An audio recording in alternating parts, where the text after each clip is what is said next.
guys, gusto ko lang sanang humingi ng tulong regarding dito sa Sjcam ko.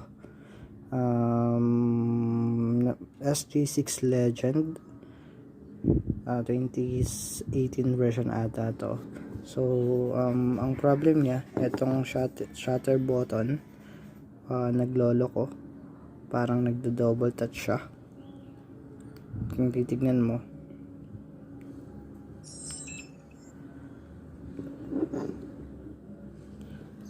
pag i-play mo siya,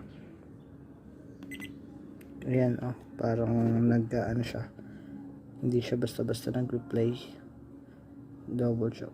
Tapos may time naman pag nag-replay na siya, ayan, naglolo ko talaga, hindi na siya ngayon mag-play.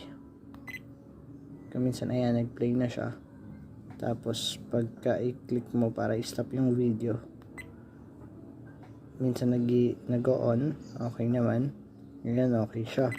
Tapos ngayon parang dumadami yung ano niya, pindot, kahit isang pindot mo lang naman siya. Ayan, nag-replay. Tapos kung minsan nag-lock, ayan, tulad niya, nag-lock siya.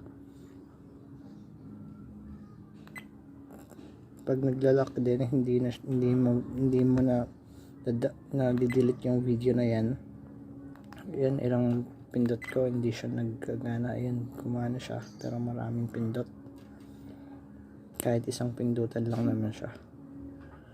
Yung version ng ano ko is same pa rin, 1.5.1 lang ata. Ayan lang, 1.5.1 version. Sana matulungan niyo ako dito. Maraming salamat.